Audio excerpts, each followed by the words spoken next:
Welcome everybody to another brand new episode of It's My Wrestling Podcast. I am, of course, as always, your host Chris Dees.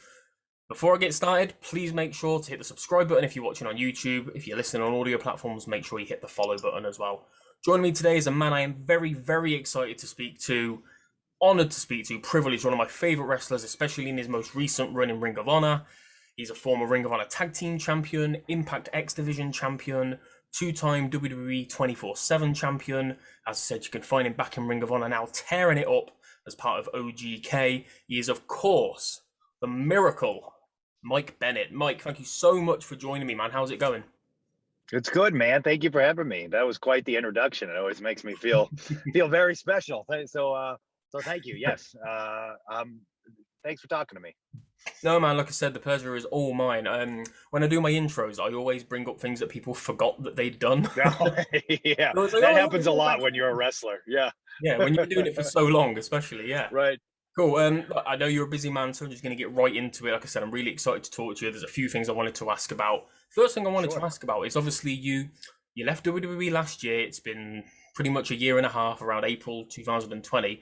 What made you go back to Ring of Honor? Because you had lots of options. You know, you really could have gone anywhere. You could have gone back to Impact. I know you know a lot of guys and have wrestled a lot of guys in AEW. You could have gone over there, but you went back to Ring of Honor, which I'm a huge fan of the promotion.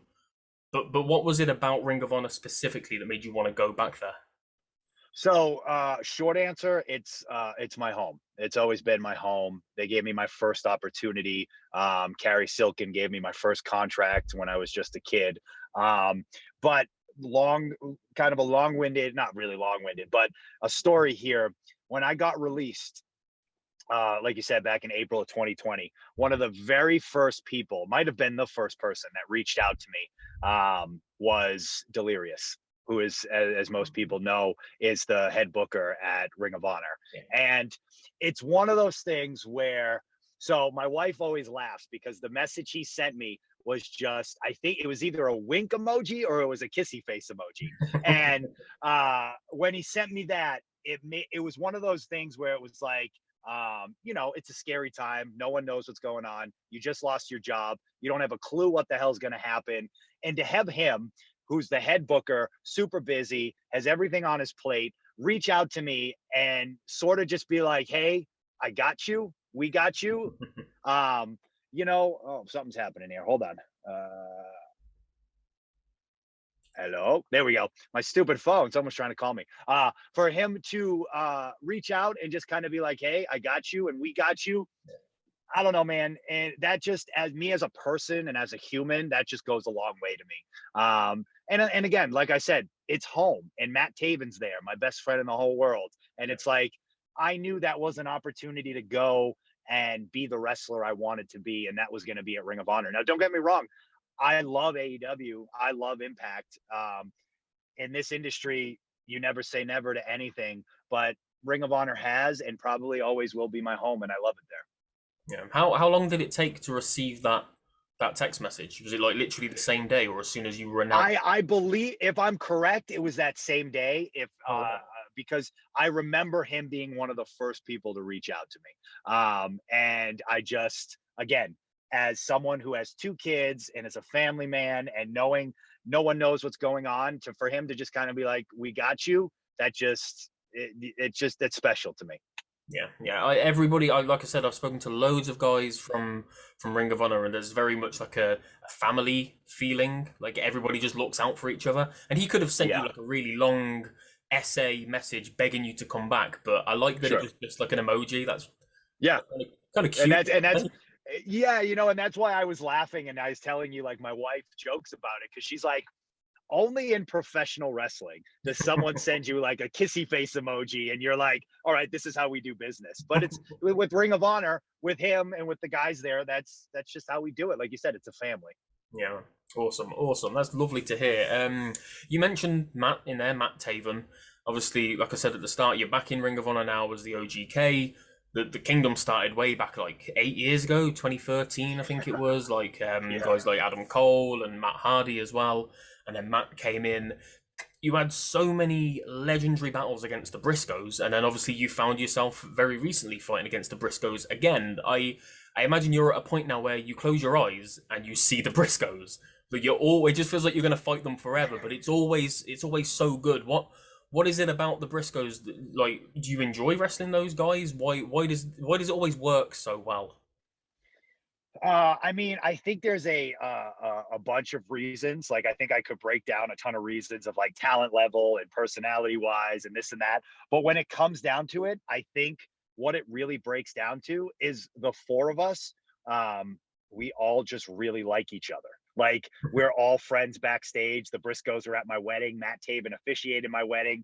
Mark Briscoe gave the prayer at my wedding.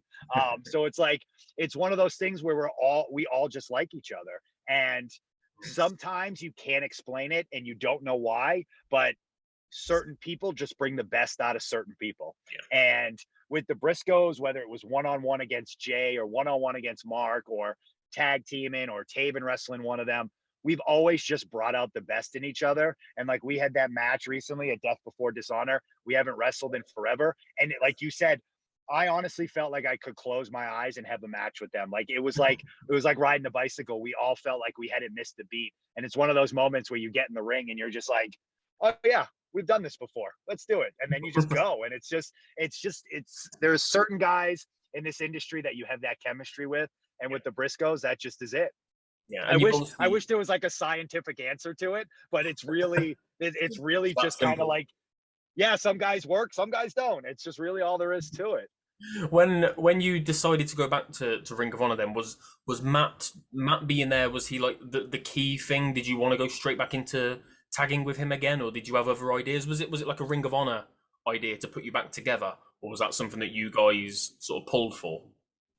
Yeah, I always joke, and I've said this in other podcasts before, but like, me and Taven had been preparing that reunion for 5 years. I left Ring of Honor 5 years ago, and then we had been preparing for it for 5 years. We always knew we'd end up back with each other at some point, just because, like I said before, he's my best friend in the entire world. Like, legit, he's the person that I would go to if I ever needed anything. I have his back, he has my back. He's my best friend. And so it was one of those things where, coming back, I was like, yeah, we're the kingdom. And this is the thing I try to explain to people. It's with me and Matt, it's never just like, all right, you're back, and then it's kingdom full force no matter what. No, it's like the kingdom's always going to be there.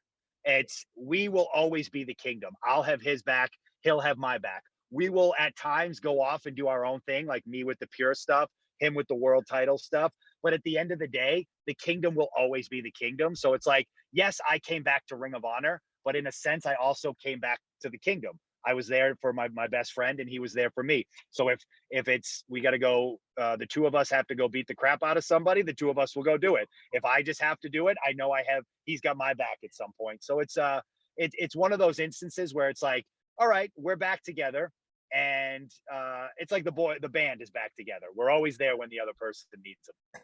Yeah, that's another thing that I get from Ring of Honor talent because I've had Shane Taylor Promotions on the show like a few different times as a group and then individually, and you really get that, like I said before, that family feeling. They've always doesn't matter what they're doing, where they might be, who they're facing, if it's singles or the 3-man tags or just normal tags, you just know that you've always got each other's back, always looking out for each other, always trying to like better each other. And I don't really get that feeling from any other promotions. Just really Ring of Honor. I think maybe it's because it's such a small roster.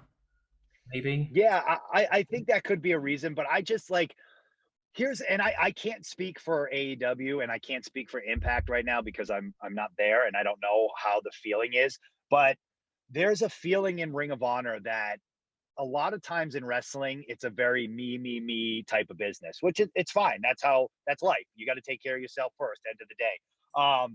But with Ring of Honor, we all believe in the company. Like the Ring of Honor company, like we believe because we saw the Punks go through it. We saw the Bryans go through it and the Briscoes go through it and the Joes go through it and the AJs go through it. And we're like, this company is special. And we believe that it's special. And we constantly believe in the company before everything else. And I think that's what it's all about. We understand that if the company is successful, we will all be successful. So we all push for a better Ring of Honor. And I think that's why you get that family atmosphere because we're all like, no, we are literally all in this together. If this company does well, we will all do well. And we believe in what it stands for. Yeah, absolutely, man. No, absolutely. It's definitely the feeling that I get. You mentioned family. You mentioned people that are always there for you and have always got you back. Obviously, your wife, we mentioned her name, Maria, before, has been by your side on TV for quite a few years now, regardless of which promotion it's been. You know, she's been there with you in Japan, been there with you, obviously, in WWE. What's it like working with your partner and then having to go home with her as well? Like, is it difficult being together basically all the time, or like is that the best? Is that the perk of your job, getting to be together all the time?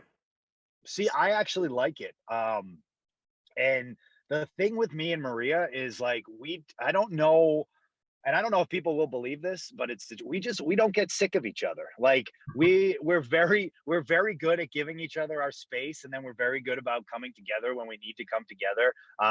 And I think it's just a matter of respect. I think it's this level of like, I respect what she does, she respects what I do, and then we just kind of work well together. To me, that was one of the perks about being on the road, was like all these other guys were missing their wives and their girlfriends, and I'm like, well, shoot, I get to travel with mine. We get the same Sorry. hotel room. We get to hang out all the time together. Like, it's, you know what I mean? I mean, now I obviously, we both miss our kids, but at the time when we didn't have kids, it was like, well, I got no one else to miss because I'm on the road with you all the time. And not only that, but Maria is incredibly smart in professional wrestling. She has a really, really good mind for it. So like, the fact that I can pick her brain and bounce ideas off of her and have her pick apart my matches or my promos, she's she's one of the reasons why I've been able to excel or succeed in this industry, is because she's really quite brilliant when it comes to pro wrestling. Yeah, I don't think people. Well, yeah, I don't think people really think that, do they? I'll be honest. Until you've just said No, it, it didn't really click with me. But like, you think about what she's doing in Ring of Honor at the moment, and like helping with the women's side of things and the recent tournament and everything. It seems like since she's come back in, obviously the women of Honor were great already, but there's sure. been quite a transitional period, hasn't there, with them not having a champion for such a long time, the tournament being delayed a couple of times. But since Maria's come in, she seems to have really made a difference. Like, is she just sort of fully focused? Is that her whole thing at the minute? Just trying to sort of like revolutionize the women's division. Yeah, and it's I think it's one of the things people don't realize is like, she's not just the character playing the role. She's booking everything. Like, she's Okay. actually in charge of the women's division. Um, Wow. Nice. it's yeah, she and so she's booking the women. Like, there's been a handful of the women that I've worked with on the indies that I've given her ideas, and she's ended up booking them. Like, she's actually in charge. Ring of Honor gave her the book and said, "This is your job." And Wow. so it's really cool, and that's why I want her to get the credit for it, because I think the tournament was fantastic. I think the final two in Miranda and Roxy were the right two to pick. They're both coming up in the industry. They're both going to be mega stars. And I think it was a really good idea to go with new, younger talent that people haven't seen before or aren't too familiar with. I think that's a good base to build your company around. And then also put someone in there like Angelina Love, who's a strong veteran with a huge presence, super talented, who can really kind of like guide the ship in that direction. And I think Maria has a really good mind for kind of putting that all together. I mean, a lot of people aren't aware of this, but she learned under Paul Heyman. Like, Paul Heyman was her teacher and was her mentor for so long down at OVW. And he has said on numerous occasions she's one of the best minds in pro wrestling that people don't know about. And it's true. She just gets it more than most people. She sees things in people that other, and that's kind of what Paul Heyman used to do. He would see things in people that other people didn't see, and Maria is really, really good at that. Yeah, and it's good, like you say, it's good that she obviously made that decision to have those younger, fresher, newer talents. Because what do wrestling fans complain about more than anything? It's that we don't see new talent, we don't see new superstars being created. So it's good to know. Right. Like, I Right. had no idea. I thought maybe Maria was there as sort of like an advisor role. So Right. I had no idea she was so involved and so basically running the whole show. That's amazing. Is that Yeah, what no, so did she know it's she it's was going to be doing that? yeah, that was the pitch for her to come back. And so Right. it's basically her, and I don't know if he wants me saying this, but I don't care because he'll just yell at me. Bobby Cruz, is they work as a team together. And like, Right. and that's the thing. Like Maria's doing the nitty gritty. She's writing up the girls' schedule. Excuse me, the girls' schedules for their matches. She's writing the storylines, writing the match times, making sure girls have their schedules for makeup, who's flying in and out of where. You know, like legit, like the nitty gritty of booking. She's doing. She has her hands completely in it, and like, yeah, I think a lot of people think she's just like a TV figure, but honestly, the stuff she does on the stuff she's doing on TV is like the easiest part of her job. Everything else is backstage. Yeah. Wow. Wow. I had no idea. That's eye opening. That's interesting. Yeah, So to carry on talking about Maria and yourself on TV together, I don't want to focus on WWE too much because I know you've obviously sure. spoken about it quite a lot in the past over this last year and a half or so. But what I've always wondered, and I've never read about it anywhere else, I'm sure you've discussed this before, but how did you feel about those couple of storylines that WWE had you guys in? Obviously, Maria sort of like emasculating you on TV, pinning you to become 24/7 champion. Did you, or Maria, did either of you have any sort of doubts about that? Was there any opposition to it, or is it just sort of like, we're here to do a job, we're being paid, let's just do it? Were you sort of like happy to do that? So it's kind of like a two-part answer. In the one sense, if you had asked me as a fan, do I think this is good television? I would have told you no. Like, I don't think the storyline itself was creative. I think it was kind of stupid and lazy and like just trying to get a reaction for getting a reaction. Um, as a performer, I think a lot of people think I was offended by it or hurt personally. And as a performer, I could care less because at the end of the day, I'm playing a role on television. And I Right. think that's what I try to express to people. Like, again, my analogy is always if Brad Pitt takes the role of a serial killer, people don't believe he's actually a serial killer. And he's Well, not telling people, some people yeah, might. well, some people might, yes, yes. He's not telling people, oh, secretly I like to be a serial killer, Yeah. or you should now only think of me as a serial killer. No, he's saying I was assigned a role that I agreed to do, and I'm going to play a serial killer. That's what you do as a wrestler. The difference is for some reason we have these blurred lines of pretend and reality in Yeah. wrestling, where it's like me and my wife are playing characters. Yes, we're really married, but at the end of the day, when they say cut, we're both laughing about what we're doing. When she's knocking on the door and pins me for the title, we're laughing about that.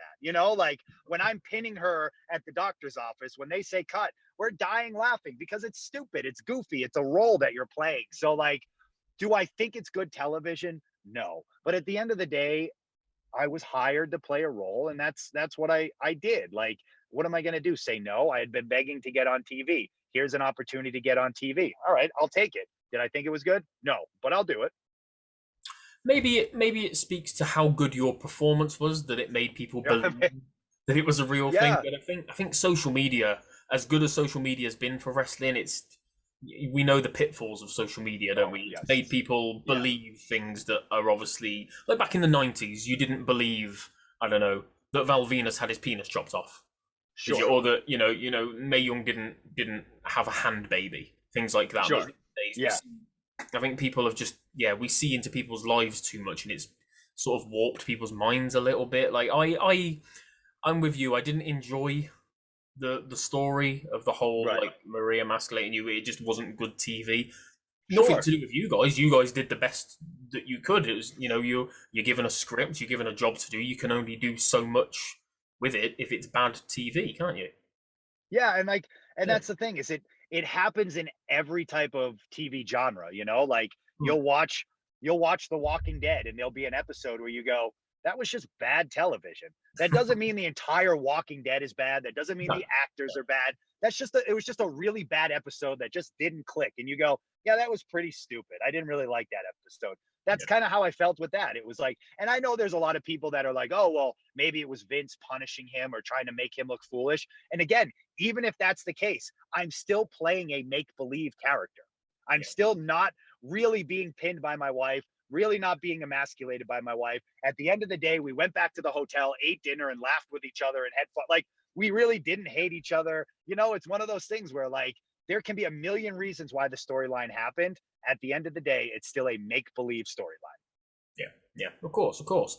Apart from that storyline, obviously, the way WWE utilized you or didn't utilize you, maybe is more appropriate, was obviously very disappointing as fans of yourself from Impact and Ring of Honor. I know that WWE had tried to sign you a few years before that, maybe a couple of years before, and it didn't happen for whatever reason. So I was disappointed as a fan to see how short the WWE run was. When I looked back at dates, I couldn't believe it was 3 years because it didn't Oh my God, me seem neither. like 3 years at all. It was just seemed like you were there and then you were gone. Like, looking back in hindsight, would you have liked to have had some time in NXT maybe? Because that's when NXT was really on fire. It was one of the best shows on TV, one of the best wrestling shows. Would you have liked to go down there and work with those guys? Maybe sort of like introduce yourself to the WWE audience a little bit more, maybe? Yeah, I think, I do get asked this question a lot, and I think it's a fair question because, like, at the time, there was only like a handful of us that had skipped NXT. Like, it Yeah. was me and Maria, it was AJ, it was the Good Brothers. There wasn't a ton of us, and a lot of guys who are just as talented as me, if not more talented than me, were going to NXT. So, like, it's a fair question to ask. But again, it's one of those things where it was entirely out of my hands, and hindsight's always 2020. And, like, I loved working for Triple H. I think he understands wrestling. I think he has his finger on the pulse of what's popular in wrestling. I think he understands where it's going more than anyone else in WWE. So I think I would have personally have loved learning under him and been under his, like, have him teach me. And because all the guys that end up leaving there, like Cole and Gargano and Tommaso, who talk about it, they say, like, the best part was learning from Triple H, learning from Sean, having him guide the ship. So I think I would have loved that, and I think it would have been great. But again, you know, it's one of those things where I try to find the silver lining and everything. And at the time, with all the talent that was coming through, with the Kevin Owens and the Sami Zayns and the AJs and the Tommasos and the Coles, there was only a handful of us that skipped NXT, and I was one of them. So, like, I wear that like a badge of honor. Like, I'm just like, okay, you trusted in me enough to let me skip NXT and go right to the main roster. So, like, again, it's a double-edged sword. Who knows? Maybe I would have had more success, or like a lot of guys, I could have been successful at NXT and then gone up to the main roster. Yeah. And because the truth is, if Vince doesn't see anything in you, he doesn't see anything in you. So you can have a killer run in NXT, go up to the main roster. And I mean, EC3 did well in NXT, came up to the main roster. And, like, if you can't find a spot for that guy, then I feel like you're hopeless. I mean, because he's amazing. One of the most underrated guys in all of professional wrestling. And if you can't find a spot for him, I mean, there's really no hope for me either. So it's like, it's one of those things where, again, hindsight's 2020. I could have done really well in NXT and then done really well on the main roster, or I could have done really well at NXT and stunk it up on the main roster. There's just no way of knowing. And EC3 is WWE's loss and Ring of Honor's gain, isn't he? Exactly. It was a Yeah, perfect absolutely. example of not knowing what you've got until it's gone, basically. And that, unfortunately, that's a lot of guys. I sit there and think of all the people that have been released over the last couple years, and I'm like, man, if you can't find a spot for those guys or those girls, like, how do you not find a spot for Buddy Murphy? How do you not find a spot for Chelsea Green? How do you, like, these Yeah. people are uber talented? How do you not? I don't get it. But again, it's the gain of all these other companies. You could literally take, over the last few years, everybody that's been released and just put them in a new promotion, and you would have a ready-made roster ready to just go from day one. Oh, and it would be fantastic. And it would be Like, so it would good. be Like guys great. like Yeah. Miro as well. And Oh, yeah. That's the thing, man. I start listing off names and then I forget some people, and I'm like, oh my God, how did you fire that person? Like, what are we doing here, folks?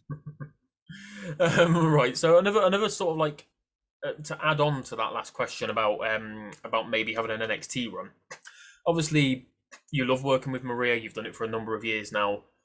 At the time, I seem to recall people were saying, "Oh, he's only in WWE because of Maria. He's only on the main roster straight away because Maria used to be there." Blah blah blah, all that kind of bullshit. Anyone that's an actual fan of yours would have known you were there on your own merits. You got there off your own back and off your own talent. So, similar to the last question about would an NXT run have benefited you, do you think maybe not going straight up with Maria might have benefited because of that perception people had straight away. Maybe introduce Maria a little bit later down, a bit like Karrion Kross, somebody like Karrion Kross who's not with Scarlett at the moment, maybe. Yeah, I mean, I think honestly, man, I think there's like a million different scenarios you can play out and be like, well, maybe it would have been different if this didn't happen, or maybe if it just went this way, this wouldn't have happened. At the time, me and Maria, when we were negotiating with them to come in, they wanted the package deal. They liked the idea of me and Maria. Like that was what we done in Ring of Honor. It's what we did at Impact. That's kind of what we were. We were Macho Man and Elizabeth. You wanted the deal, you know. I'm not saying I'm not saying we were as good, or I'm sure people are going to come at me and try to, you know, spam my Mike Bennett Twitter or thinks he's whatever. better Yeah, than Macho Man Randy Savage. exactly. No, I'm not saying that. I'm just saying they were a package deal. We were a package deal. That's what it is. But I always find it funny that people like that they think like, oh, he's only there because of Maria, because all these conversations when they go down, they can very easily just take my wife and not take me. We've never once went to a company and said it's the package deal or it's nothing. They used to say that about New Japan. They used to say, oh, he's only at New Japan because they really want Maria. If they really wanted Maria, or they really just wanted Cole or Taven, or they could have just brought Maria and Cole over, or Maria and Taven, or just Maria. They never had to bring me over. All the conversations were, no, we want the both of you. We want the both. And we never were like, it's the two of us or nothing at all. So like that argument never made sense to me because these people don't understand the negotiations. But you know, me and Maria are now actually in a place where we're trying to kind of do our own thing. We've kind of reached a point where, like, going back to Ring of Honor, we're like, all right, we did the thing together for like 9 or 10 years. Now let's kind of drift our separate ways and kind of see what happens. And I think it's good for us. Plus, Maria's trying to get more behind the scenes, as I was telling you earlier. She's booking the entire women's division, and I think she doesn't really enjoy the on-camera stuff anymore as much as she enjoys the backstage stuff and the behind the scenes stuff. She'll tell you straight up, booking the women's division is the job she's always wanted to do. Like that's her dream job. She's having the time of her life. And like I think it's just a time to see, like, you know, go our separate ways and then see what we can do. At the end of the day, we got 2 kids together, so we're always stuck to each other. Yeah, that's it now forever. Yeah, that's it. We created 2 creatures, so we're stuck with them. Right, let's move away from WWE because, like I said, you've spoken about it so much over the last year and a half. Thank you for being so open and honest with me about it, even though you've probably repeated yourself a few times. Next year marks a pretty big milestone for you, 20 years since your debut in 2002, and yet you're only 36. You know, that's a long time to be wrestling, and yet at 36, correct me if I'm wrong, I'm pretty sure Roman Reigns is 34, 35, 36 in that sort of that area. So you've still got a good amount of years ahead of you. Some wrestlers go into their mid 40s, into their 50s. A lot have stopped wrestling by now. You've been everywhere. You've been everywhere in the world. You've been to all the promotions. Like I said, you've been to Japan as well. You've wrestled all of the top names. Is there anything left that you still want to achieve? Anywhere you want to go? Anyone that you still want to wrestle? Are you sort of focused on being in the tag division in Ring of Honor, or would you like to break off from Matt and go for some singles gold, still knowing that he's obviously there in the background to support you? What are your plans? Sort of, obviously the last year's not been the best because of COVID, and we're only just getting out of that now. But what does like 2022 look like for you? So to me, my main goal, and this kind of started at WWE when I wasn't getting used, and it's kind of like absence makes the heart grow fonder. So when you're not wrestling, all you want to do is wrestle. And not wrestling at WWE made me realize how much I love the wrestling aspect of the industry that we're in. Because when you talk about pro wrestling, some people love the wrestling, some people love the promo, some people love the mix of the both, some people love different styles. To me, I ended up finding like pure wrestling, Japanese wrestling, Noah, New Japan, like actually old school Ring of Honor. Like I fell in love with actual wrestling, and I got to the point where I was like, there's not a single person and that's a fan of wrestling that would consider me one of the top 5 wrestlers in the world. Like I'm a realist. I understand how people view me. No one's going to say, Daniel Bryan, Kenny Omega, CM Punk, Mike Bennett. It's just not going to happen. Like, I get it.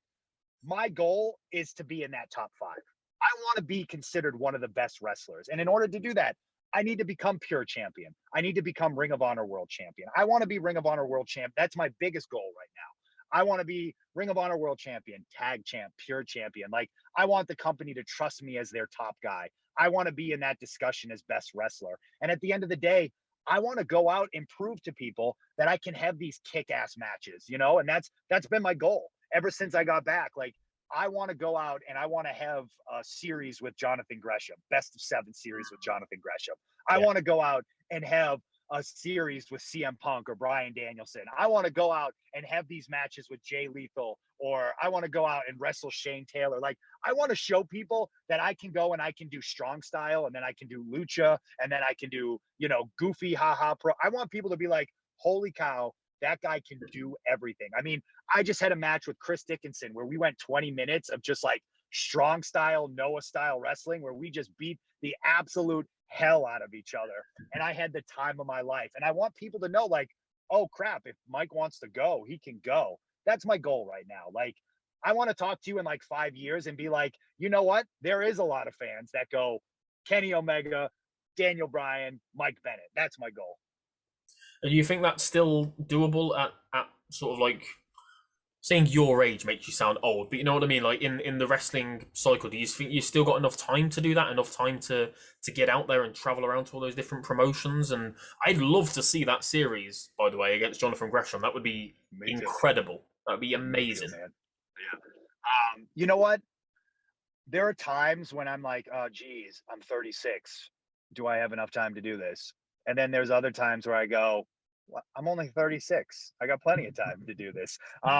You know what I think I have in my benefit is that I now have this mentality and I know how to go after it. Whereas, like, if I'm 21 or 22 and I'm newer in the industry, I don't have the knowledge that I do now. But like you said earlier, I've been so lucky and so fortunate that I've been able to get in the ring with Okada and Tanahashi and the Briscoes and the Young Bucks. And I've been in the ring, you know, with Kevin Steen and Sami Zayn and like all the everybody. Like, I've been fortunate to be in the ring with the best of the best. And it's like you learn something from everybody every time you get in there, and you just become an encyclopedia of knowledge. So I feel like knowing where my motivation is at, mixing that with all the knowledge I have.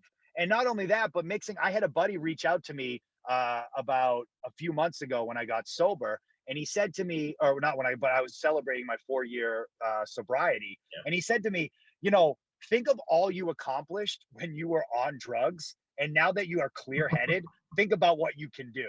And I was like, holy shit, like you're right. Like that's a good way to look at it. So in my head, with that mentality and with the knowledge I have, I feel like I'm at the perfect age to do exactly what I want to do. Yeah, absolutely. No, it's a hell of a mentality to have. I guess it just depends on what side of the bed you wake up on, doesn't it? One day you could feel like, oh, I'm too old, and then you think, oh, I've got plenty of time. You mentioned your sobriety in there, and I hope you don't mind me asking.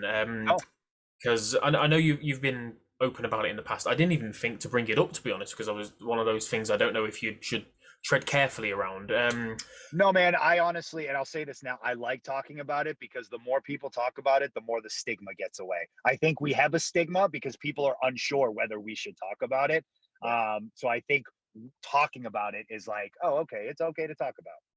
What was the I've heard stories, I've heard dirt sheets say this, that, and the other, various things about your time in WWE while also being at rehab. Did WWE pay for your rehab, or was it just I don't know the story. I always see different stories. What actually happened there?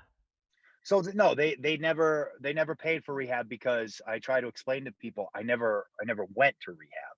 My rehab was so when I got clean, I told my wife that I had a drug problem, and she took all my stuff. She took my keys, my cell phone, my wallet, and I was basically on lockdown at my house. And we were actually, when I first came clean to her, we were actually in Universal on vacation at like a Lowe's Universal Resort. And so it was a beautiful rehab center that I could stay at, the Universal Studios.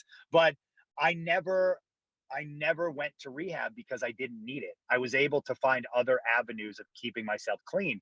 And one of the biggest avenues that kept me clean was I became addicted to pain pills because I was bored a lot of the time, because I wasn't working a lot. I was at Impact and we were only shooting like once every month or month and a half.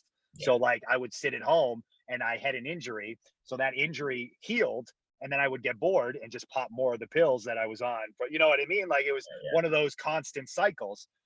Being busy at WWE is what helped me get off painkillers, is what helped me, essentially get sober. And I was on the road, and that's why, like, it's all documented. You can look up all the match results. When people say, no, he was in rehab, I was like, there's no way, because this day, I was in Alabama and Georgia. And like, I was doing house shows nonstop, and I was doing the drives with Rowan and Connor. And they're two guys that I always give a ton of credit for because they looked out for me. It was always my wife. My wife was the main source that got me sober. It was basically like, you need to get sober or this marriage isn't going to last. And then shortly after that, we found out she was pregnant. So then I had a whole new reason of why to stay clean and sober. And it was my daughter.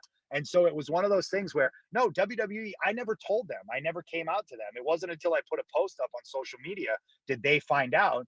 And they never approached me. They never asked me if I needed help. When I give them credit, I'm giving credit to people like Road Dogg, who would come up to me and check on me. I'm giving credit to guys like Billy Kidman, who would come up and check on me, or Goldust, who would come up and talk to me. The boys always looked out for me. And that's when I say, yes, WWE helped me.